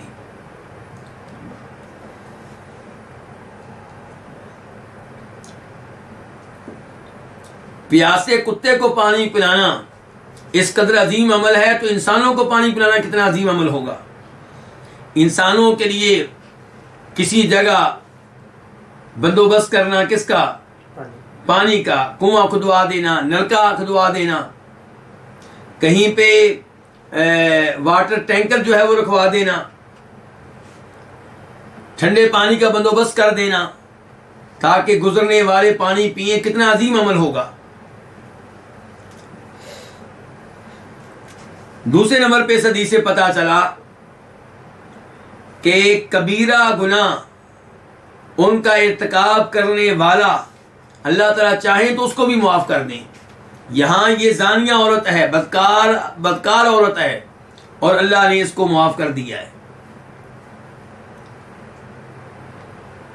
تو اس سے پتا چلا کہ معتزلہ اور خارجیوں کا یہ عقیدہ غلط ہے کہ جو کبیرہ گناہوں کا ارتکاب کرے وہ مسلمان نہیں رہتا، اور یہ کہ اسے جہنم میں پھینکا جائے گا اور کبھی بھی جہنم سے نہیں نکالا جائے گا. یہ عقیدہ غلط ہے. صحیح عقیدہ یہ ہے کہ اگر کوئی کفر و شرک سے پاک ہے اور توحید کے اوپر ہے، عقائد کے لحاظ سے وہ کامیاب ہے، اور لیکن اس سے کبیرہ گناہوں کا یعنی کہ صدور ہوتا رہا ہے، کبیرہ گناہوں کا ارتکاب کرتا رہا ہے، توبہ کی بغیر فوت ہو گیا ہے، تو اس کا معاملہ اللہ کے سپرد ہے.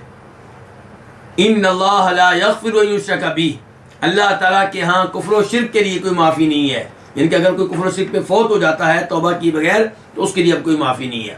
وَيَغْفِرُ مَا دُونَ ذَلِكَ لِمَن يَشَاءُ، دیگر گناہ اللہ تعالیٰ کہتے ہیں چاہوں گا تو معاف کر دوں گا، چاہوں گا تو معاف نہیں کروں گا. لیکن یہ بات طے ہے کہ اگر کوئی توحید کے اوپر تھا، عقائد کے لحاظ سے ٹھیک تھا، وہ بالآخر جنت میں چلا جائے گا. تو بہرحال یہاں پہ دیکھیے زانیہ عورت ہے، بدکار عورت ہے، اس کو معافی مل گئی ہے کس وجہ سے؟ کتے کو پانی پلانے کی وجہ سے۔ اس سے یہ بھی پتہ چلا کہ آپ نام لے کر کسی پہ فتویٰ نہ لگائیں کہ جہنم میں جائے گا، نہ یہ فتویٰ دیں کہ جنت میں جائے گا۔ پچھلی عورت کو دیکھیں، وہ کس وجہ سے جہنم میں ڈال دی گئی؟ ایک بلی کی وجہ سے۔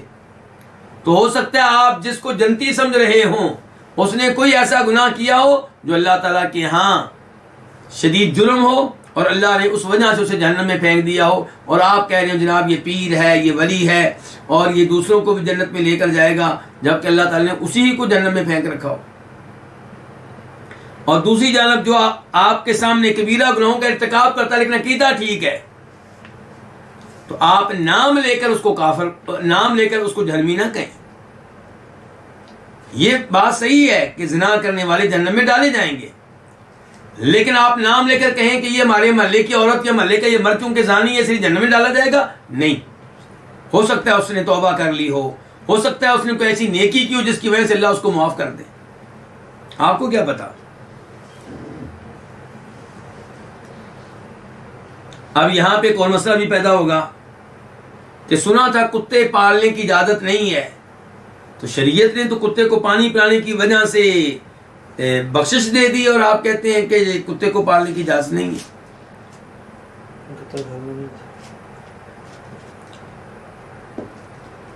جب کوئی کتا مر رہا ہے آپ اس کو پانی پلائیں، اچھی بات ہے، لیکن کتا شوقیہ طور پہ اپنے گھر میں رکھنا اس کی اجازت نہیں ہے۔ کتا آپ رکھ سکتے ہیں کس کے لیے؟ کھیتی باڑی کی حفاظت کے لیے، جانوروں کی مال مویشی کی حفاظت کے لیے، یا شکار کے لیے،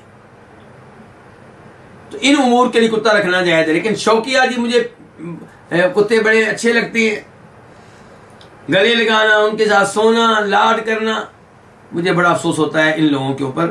اللہ کے بندو، اگر آپ کے پاس اتنا وقت اور مال ہے تو کوئی 2-3 بچے کہیں سے لے آئیں، یتیم خانے سے ان کو پال لیں، ان کو قرآن سکھائیں، دین سکھائیں، آپ کے لیے صدقہ جاریہ بن جائیں گے۔ اور اس سے بھی پہلے میں یہ مشورہ دوں گا کہ جب آپ کو پتہ ہے کہ آپ کے پاس اتنی بڑی کوٹھی ہے، اتنا وسیع آپ کا کاروبار ہے، تو بچے 2 ہی اچھے کیوں؟ نبی علیہ السلام تو ارشاد فرماتے ہیں اس عورت سے شادی کرو جو بچے زیادہ پیدا کرنے کی صلاحیت رکھتی ہو۔ آپ کی خواہش یہ تھی کہ میری امت کا ہر فرد زیادہ سے زیادہ بچے لے، فرمایا میری امت بڑی ہونی چاہیے تاکہ روز قیامت میں فخر کر سکوں کہ میری امت سب سے بڑی ہے۔ وہ عظیم انسان جو تمام نبیوں کے امام ہیں اور جن کے بارے میں ہم میں سے ہر کوئی کہتا ہے کہ مجھے آپ سے بڑی محبت ہے، تو وہ کیا کہہ رہے ہیں کہ بچے زیادہ لیں کہ کم لیں؟ آپ کے حدیث کا مفہوم ہے کہ بچے زیادہ لیں، تو ان بچوں کو آپ پالیں۔ جو زیادہ بچے لے گا 6 7 8 9 10، اس کے پاس کہاں وقت ہوگا کتے پالنے کا؟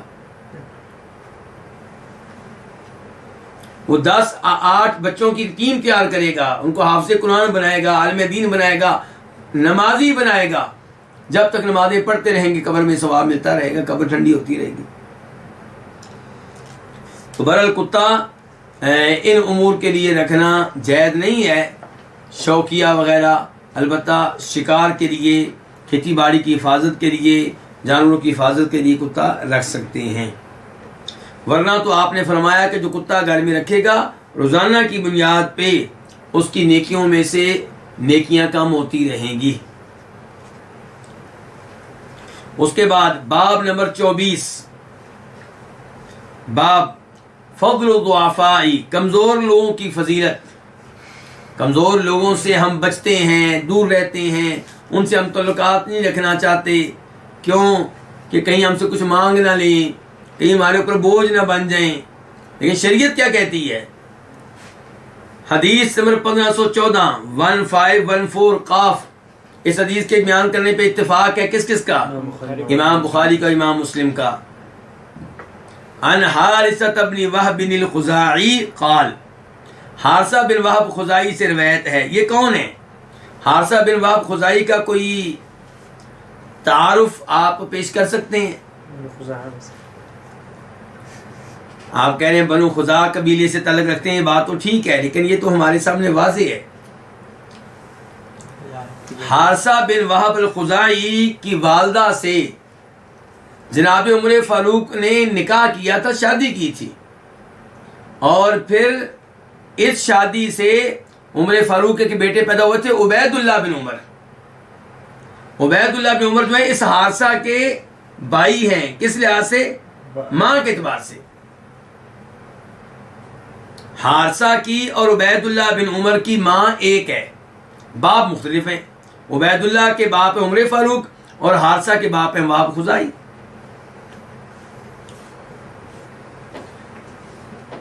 تو حارثہ بن وہب الخزائی سے روایت ہے، قال وہ کہتے ہیں سمعت النبی صلی اللہ علیہ وسلم یقول، میں نے سنا نبی علیہ السلام سے کیا فرما رہے تھے، الا اخبرکم باہل الجنہ، کیا میں تمہیں اہل جنت کے بارے میں نہ بتاؤں؟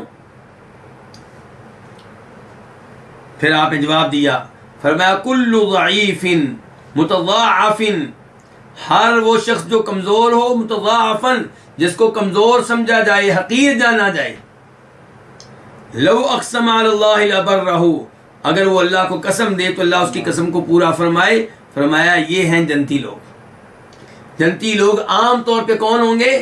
کمزور، معاشرے کے کمزور لوگ، جیسا کہ قرآن حکیم میں وہ آیت موجود ہے۔ نوح علیہ السلام سے کیا کہا تھا لوگوں نے کہ ہم دیکھ رہے ہیں آپ کی پیروی کرنے والے کون ہیں؟ ہمارے معاشرے کے کمزور لوگ، نکمے قسم کے لوگ، فضول قسم کے لوگ، جن کی ہماری نگاہوں میں کوئی حیثیت نہیں ہے، جن کا ہمارے ہاں کوئی مقام نہیں ہے، یہ سب آپ کے پیروکار ہیں، یہ آپ پہ ایمان لانے والے ہیں۔ ان کا مطلب یہ تھا کہ اگر آپ واقعی نبی ہوتے تو آپ کی دعوت پہ لبیک کہنے والے کون ہوتے؟ بڑے بڑے چودھری، بڑے بڑے سردار ہوتے۔ اور ہرقل کون ہے؟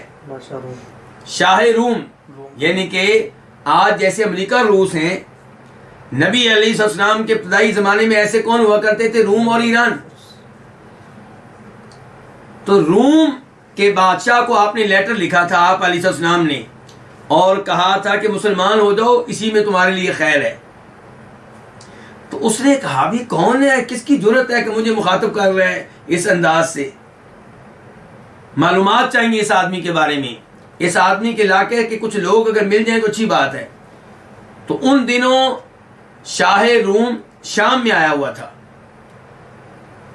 اور شام میں گئے ہوئے تھے مکہ سے ابو سفیان وغیرہ تجارت کے لیے، اور اس وقت تک ابو سفیان مسلمان نہیں ہوئے تھے، اور یہ وہ زمانہ ہے جس زمانے میں مسلمانوں کے ابو سفیان کی صلح ہو چکی تھی، 10 سال کا معاہدہ ہوا تھا، صلح حدیبیہ۔ تو ابو سفیان اور اس کے ساتھی جب بادشاہ کے دربار میں پیش ہوئے تو ہرقل نے بہت سے سوالات کیے تھے۔ وہ سوالوں جو آپ پڑھنے والے ہیں، ان کو پڑھ کے آپ کے ایمان میں اضافہ ہوگا۔ تو وہاں اس نے ایک سوال یہ کیا تھا، مجھے یہ بتاؤ کہ اس آدمی کے پیروکار کس قسم کے لوگ ہیں؟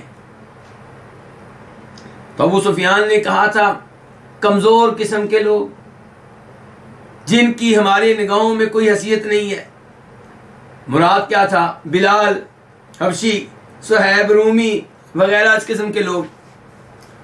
تو ہرقل نے پہلے ابو سفیان سے سوال کیے، کئی سوال کیے، ابو سفیان جواب دیتے رہے۔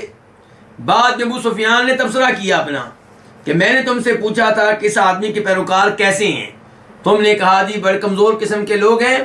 ہم اتباع اور رسولی، یاد رکھو نبیوں کے پیروکار ہمیشہ سے شروع میں ایسے ہی لوگ ہوتے ہیں، کمزور قسم کے لوگ، غریب قسم کے لوگ، فقیر قسم کے لوگ، جن کی کوئی نئی بات نہیں ہے۔ اور حدیث میں بھی یہی آیا، دیکھ لیں اب کہ اہل جنت کون ہوں گے؟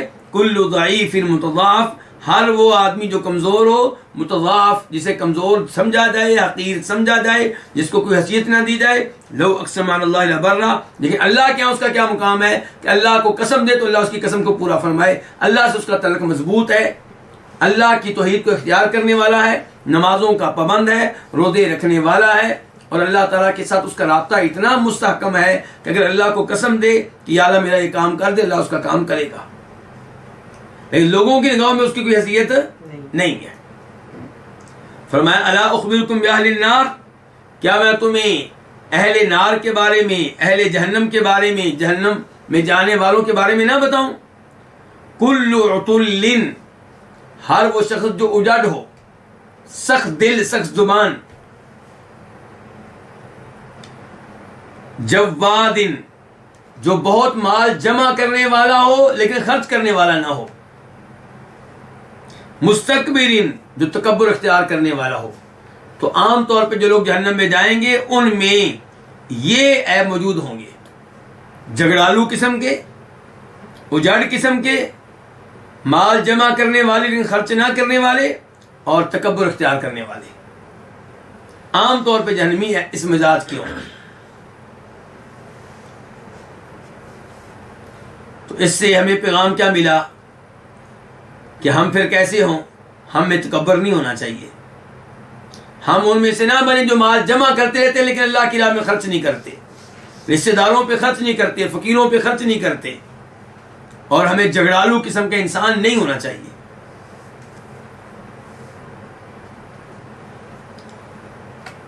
تو اس حدیث سے فضیلت معلوم ہوئی کن کی؟ کمزور لوگوں کی. لیکن شرط کیا ہے؟ اللہ کے ساتھ تعلق ٹھیک ہو. افسوس ہوتا ہے مجھے آج ان غریبوں فقیروں پہ جو نہ دنیا کے رہے نہ آخرت کے رہے، نہ دنیا مل سکی اور نہ اللہ سے تعلق قائم کر سکے. سارا دن جون جولائی کی گرمی میں کام کرتے ہیں لیکن نمازیں نہیں پڑھتے. دنیا میں بھی ذلیل ہو رہے ہیں، جون جولائی کی گرمی میں مزدوری کر رہے ہیں، اور اللہ کو بھی ناراض کیا ہوا ہے. نہ روزے رکھتے ہیں نہ نمازیں پڑھتے ہیں، اور اکثر شرک و بدعات کا ارتکاب کرنے والے ہوتے ہیں. تو ایسے لوگوں کے اوپر بہت ترس آتا ہے کہ نہ ان کو دنیا ملی نہ آخرت. حدیث نمبر 1515 میم. اس حدیث کو روایت کرنے والے امام کون سے؟ امام مسلم. عن ابی ہریرہ، روایت ہے جناب ابو ہریرہ رضی اللہ تعالیٰ عنہ سے، ان رسول اللہ صلی اللہ علیہ وسلم قال، کہ بے شک رسول اللہ صلی اللہ علیہ وسلم نے فرمایا، رب اشعث مدفوع بالابواب، کئی ایسے لوگ ہوتے ہیں اشعث جو پراگندہ بالوں والے ہوتے ہیں، اڑے ہوئے بال، غبار پڑا ہوا، کوئی کنگھی نہیں، کوئی تیل نہیں، مدفوع بالابواب، جنہیں دروازوں پہ ہی دھکیل دیا جاتا ہے. کسی کے گھر جائیں تو انہوں نے ان کے لیے دروازہ نہیں کھولنا، بٹھانا نہیں، کہنا چلے جائیں، جن سے آپ نے ملنا ہے وہ گھر میں نہیں ہے، پھر آئیے گا. جن کے اس کی شکل و صورت دیکھ کے ہی اس کو گھر والے کیا کر دیں گے؟ اس کو بھیج دیں گے.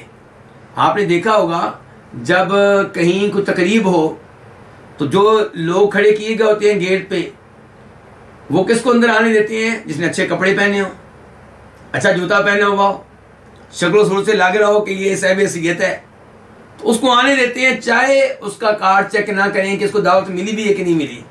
لیکن جو ہی ان کو نظر آئے گا کوئی غریب آدمی، کہیں گے یہ نہیں ہو سکتا کہ اس کو دعوت ملی، اس کو ادھر سے ہی پیچھے کر دیں گے. تو فرمایا بہت سے لوگ ایسے ہیں جو پراگندہ بالوں والے، جنہیں دروازوں پہ ہی پیچھے دھکیل دیا جاتا ہے. لو اقسم علی اللہ لبرا، اگر وہ اللہ کو قسم دے تو اللہ ان کی قسم کو پورا فرماتا ہے. اللہ کے ساتھ ان کا یہ تعلق ہے. تو اس سے پتہ چلا میرے اور آپ کے لیے کیا پیغام ہے کہ ایسے لوگوں کو حقیر نہ جانیں. اگر آپ کسی ایسے مسلمان کو جانتے ہیں جس کا عقیدہ ٹھیک ہے، توحید کے اوپر ہے، نماز پڑھنے والا، روزے رکھنے والا، متقی پرہیزگار ہے، لیکن ہے غریب، کپڑے کچھ زیادہ اچھے نہیں ہوتے اس کے، شکل و صورت کچھ زیادہ اس کا بہت اہتمام کرنے والا نہیں ہے، تو آپ اس سے نفرت نہ کریں، اس کو دھتکاریں نہیں، بلکہ اس سے پیار کریں، اس سے محبت کریں. ممکن ہے کہ وہ اللہ کے نیک بندوں میں سے ایک نیک بندہ ہو اور آپ کا اس کی خدمت کرنا آپ کے کام آ جائے. یہیں پہ آج کے درس کا اختتام کرتے ہیں. اللہ رب العزت سے اس دعا کے ساتھ کہ اللہ تعالیٰ ہمارے علم میں برکتیں ڈالے، اللہ تعالیٰ ہمیں یہ احادیث مکمل کرنے کی توفیق دے. دیکھ لیں کتنے حدیثیں آج ہم نے پڑھی ہیں، کیا ان کی وجہ سے ایمان تازہ نہیں ہوتا؟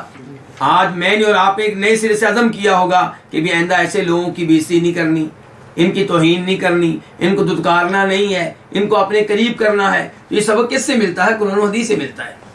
اور آج ہم نے حدیثیں پڑھی ہیں، مہینے کے بعد ہم نے بھول بھی جانی ہے. تو اس لیے بار بار پڑھتے رہیں قرآن و حدیث کی، بار بار قرآن کی تفسیر، بار بار نبی اسلام کی حدیث. اللہ تعالیٰ ہمیں آخری دن تک قرآن و حدیث کے ساتھ جوڑے رکھے. اللہ ہم سب کو اخلاص دے. اللہ تعالیٰ ریاکاری سے اور شہرت کے مرض سے محفوظ رکھے. اللہ کرے کہ یہ احادیث پڑھنا پڑھانا ہمارے کام آئے اور اس کی وجہ سے ہماری قبر بن جائے، آخرت بن جائے۔ اللہ آپ سب کو جزائے خیر دیں، خصوصاً ہمارے شیخ شمس الزمان حفظہ اللہ جو نگرانی کر رہے ہیں اس دورے کی، اور ان کے مکتب کو اللہ تعالیٰ جزائے خیر دے، اور دیگر احباب جو ریکارڈنگ وغیرہ کا بندوبست کرتے ہیں۔ یہاں پہ دانش بھائی ہیں اور ادھر بھی کافی بھائی ہیں جو ادھر اس معاملے کو سنبھالتے ہیں، عبد المحسن بھائی، دیگر لوگ، منظور بھائی، روش بھائی، اللہ ان سب کو جزائے خیر دے۔ بارک اللہ فیکم وصلی اللہ تعالی علی نبینا محمد وعلی آلہ وصحبہ اجمعین۔